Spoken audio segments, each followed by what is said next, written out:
I, 29 male, work as a commercial architect, and until about a week ago, I was exactly 92 days away from marrying a woman I honestly believed was my lifelong partner. My fiancée, 28 female, was an account director for a mid-sized public relations firm. She was always incredibly ambitious, very driven, and highly focused on appearances and social status. For a long time, I thought her drive was a massive asset to our future. I was completely wrong.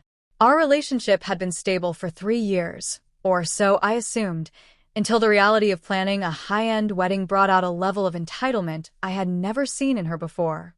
She started obsessing over projecting a certain image, constantly comparing our lifestyle to the wealthy influencers she managed at work, and complaining that my sensible approach to savings and investments was holding her back from living her best life. We had booked a premium waterfront venue for the reception. I paid the $40,000 deposit entirely out of my own savings account. I was the sole signer on the venue contract because her credit score was tied up heavily in old student loans, and we wanted to keep the liability clean. We were managing the stress, but the tension regarding money was always simmering just below the surface. Last Thursday, she flew down to Miami for a 3-day luxury brand marketing conference. She insisted it was a crucial networking event that could finally lead to the promotion she wanted. I stayed behind at our apartment, finalizing the catering menu, coordinating with our florist, and writing out deposit checks. On Friday evening, I was sitting on my couch, just casually scrolling through my feed, when I saw it. It wasn't on her main, highly curated account. It was on a secondary social media profile she usually reserved for close friends and industry contacts. I followed it but rarely checked it. She posted a picture taken from the deck of a private yacht. In the photo, she was leaning intimately against a much older, incredibly wealthy-looking man. They were holding champagne flutes, and her arm was draped intimately over his chest. The caption read, "Finally upgrading my lifestyle. Miami nights with someone who actually knows how to treat a woman right." I just stared at the screen for a long time. There was absolutely no ambiguity here. There was no networking excuse that could possibly explain the physical proximity, the romantic lighting, or that specific, disrespectful caption. I took a deep breath, took 3 separate screenshots to ensure I had concrete documentation, and typed a simple comment under the photo. Congrats. Then I closed the app. I didn't call her. I didn't send a furious, emotional text message. I opened my laptop and pulled up the digital contract for our wedding venue. I remembered reading the cancellation policy very clearly when I signed it months ago.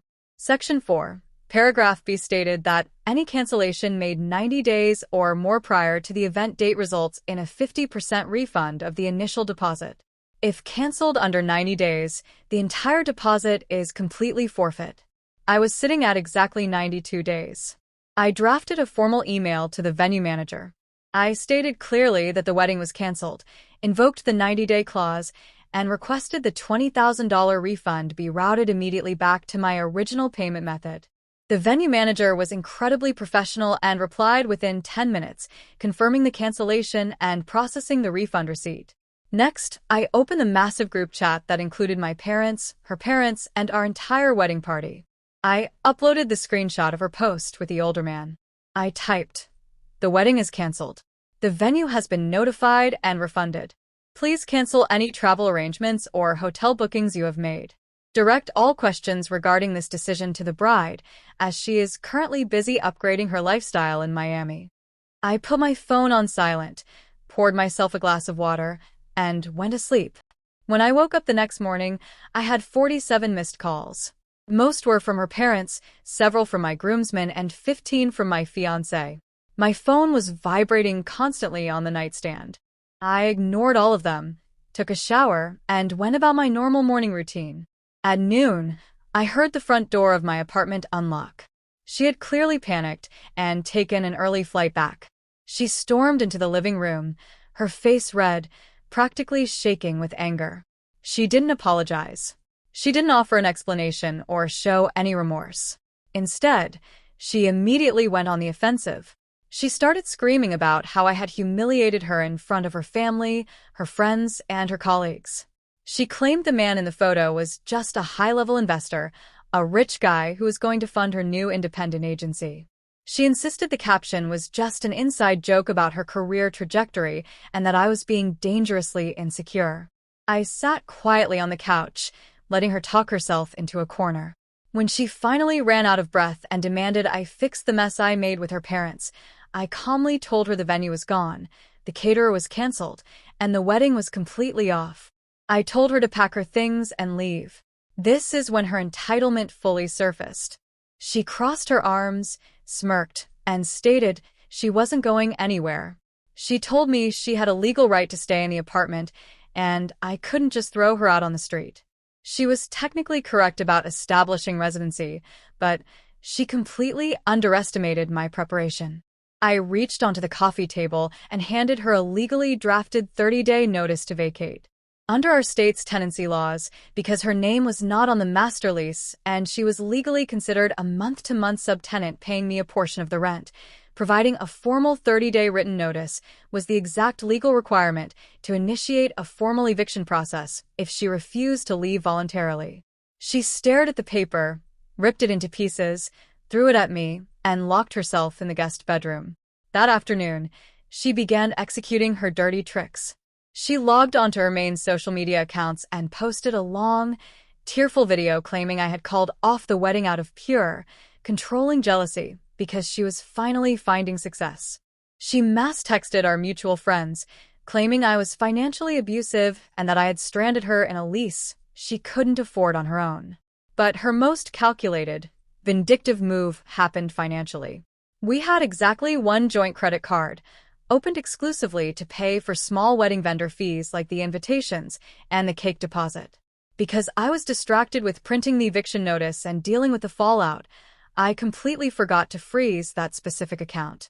In the span of about 4 hours while locked in the guest room, she maxed out the card's entire $15,000 limit. She bought designer bags, expensive shoes, and luxury items online, having them all shipped directly to her mother's house. She was deliberately attempting to liquidate my available credit to secure liquid assets for herself before she left. When I saw the fraud alerts pinging my email, I knocked on the guest room door and confronted her about the charges. She yelled back through the wood, "Consider it compensation for wasting 3 years of my youth. And I am keeping the ring. It was a gift and you owe me." The engagement ring had cost me $12,000. I walked away from the door, called my bank immediately, and flagged the card as compromised. The bank representative was sympathetic, but informed me of the harsh reality. Because it was a joint account, the charges were technically authorized by a legal cardholder, meaning I was equally liable for the $15,000 debt. They couldn't just erase it as fraud. Later that evening, her mother drove over, helped her pack 3 suitcases, and she finally left the apartment. I didn't waste time arguing with the bank or texting her. First thing Monday morning, I was sitting in my lawyer's office, laying out the timeline, the screenshots, the eviction notice, and the fresh credit card statements. I wanted the ring back, and I absolutely wanted her held accountable for the $15,000 of revenge spending. My lawyer was sharp, direct, and incredibly efficient. She explained the legal reality of the situation clearly. Regarding the credit card, the bank is correct. They view her spending as authorized. However, between the two of you in civil court, we can file a claim for unjust enrichment and conversion. She used a jointly funded wedding account to purchase personal, non-joint assets immediately after the relationship dissolved, with the clear intent to defraud you. And what about the ring? I asked. In our state, an engagement ring is legally defined as a conditional gift, my lawyer explained, pulling up a precedent case on her screen. The condition of the gift is the marriage itself taking place. It legally does not matter who broke off the engagement or whose fault the breakup was. If the marriage does not occur, the condition is not met, and the ring must be returned to the donor. Period. If she refuses to hand it over, we file a replevin action in civil court. A replevin action is a specific legal process used to recover personal property that is being wrongfully held by someone else. My lawyer drafted a highly aggressive formal demand letter giving my ex 10 days to surrender the engagement ring and sign a legally binding agreement assuming full financial responsibility for the new credit card charges. We sent it via certified mail directly to her office to ensure she had to sign for it in front of her coworkers.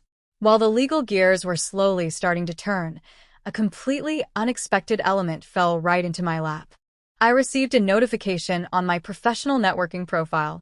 It was a direct message from a woman I didn't know. The profile indicated she was the chief executive officer of a massive, global communications conglomerate based out of New York. The message simply read, "I saw the screenshot you posted in your family chat. One of your fiancé's colleagues is my niece, and she showed it to me. We need to talk about the man in that photo immediately. Call this number." I stepped into my home office and called the number. The woman on the other end was cold, precise, and extremely composed. She introduced herself as the rich guy's wife. The wife laid everything out. The rich guy was absolutely not an investor. He was a serial opportunist and a con artist. More importantly, he had absolutely zero money of his own. Every house, every luxury car, and the yacht in Miami were owned entirely by the wife, protected by an ironclad prenuptial agreement they signed 10 years ago. He used his wife's assets to project an image of immense wealth so he could pick up younger, naive women at corporate conferences. But that wasn't the biggest twist of the conversation. The wife calmly informed me that her global communications conglomerate was the parent company that had recently acquired the mid-sized PR firm where my ex worked. The wife was, essentially, my ex-fiancé's ultimate boss. I have already frozen all of his credit cards and legally locked him out of the primary estate, the wife told me, her voice entirely devoid of emotion. He is currently staying in a cheap motel. Now, I am going to deal with her side of things. I just needed to verify the exact timeline of when she posted that photo, and I have one very important question. Did she mention who paid for the yacht? I thought back to the credit card statements and the timeline. I told the wife the exact date of the post. Then it clicked. The rich guy had his cards frozen by his wife while he was in Miami. He had no money to pay for the lavish lifestyle he was promising my ex. The consequences arrived with brutal, systematic efficiency. 2 days after my conversation with the wife, my ex-fiancé's corporate HR department initiated an immediate, unannounced audit of her entire Miami trip. Because the rich guy's funds were cut off, he had manipulated my ex into paying for several lavish dinners, endless drinks, and a significant portion of the yacht rental herself. To cover the massive costs, she had used her corporate expense account, fraudulently coding the yacht and the dinners as client entertainment and prospective client acquisition. With the wife personally overseeing the audit from the parent company level, the corporate fraud was uncovered instantly. My ex was terminated for cause that very afternoon due to gross financial misconduct and embezzlement of company funds. Because she was fired for cause, she was completely ineligible for any severance package, her unvested stock options were voided, and she was automatically denied state unemployment benefits. The frantic calls started again. This time, she wasn't screaming or demanding things. She was sobbing uncontrollably. She left me 6 voicemails begging me to talk to the wife, begging me to say the timeline was a misunderstanding, pleading that her entire career in public relations was permanently ruined and she had absolutely no income to pay her share of the rent at her new place or her massive student loans. I listened to every single voicemail, deleted them, and went back to work. By the time our court date for the Replevin action arrived 3 weeks later, she was a complete shadow of her former entitled self. We met in a small, sterile mediation room at the county courthouse. She looked exhausted, wearing plain clothes and avoiding eye contact.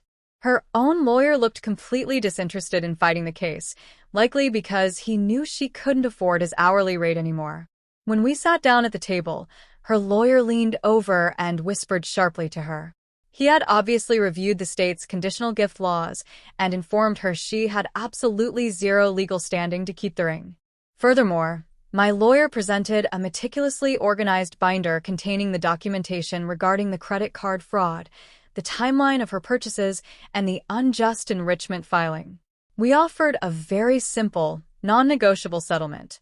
She hands over the ring immediately, and she signs a legally binding promissory note to take over and pay off the entire $15,000 credit card balance, legally indemnifying me. If she did that, we would drop the civil suit. If she refused, we would go to trial the next month, where she would undoubtedly lose, get a massive judgment against her on public record, and be forced by the judge to pay my attorney fees on top of the existing debt. She didn't even try to argue. She reached into her cheap purse, pulled out the velvet ring box, and slid it slowly across the table. Her hands were physically shaking as she signed her name on the promissory note, officially taking on the $15,000 of debt. She looked up at me with tears in her eyes, clearly expecting some kind of closure, a final conversation, or even just a sliver of sympathy. I just opened the box, checked to make sure the diamond was the real one, nodded professionally at my lawyer, and walked out of the room without saying a single word to her. She lost her prestigious job, her professional reputation in the industry, the wealthy, upgraded lifestyle she thought she was stealing, and she now has $15,000 of high-interest credit card debt with absolutely no income to pay it off. The legal system worked exactly as it was supposed to, and I didn't have to raise my voice or lose my temper once to make it happen. I just let her entitlement be the exact thing that destroyed her. If you want to know exactly how much cash I get for selling a slightly used, bad luck diamond ring to fully fund my upcoming solo vacation, subscribe to follow the next chapter of my actual lifestyle upgrade.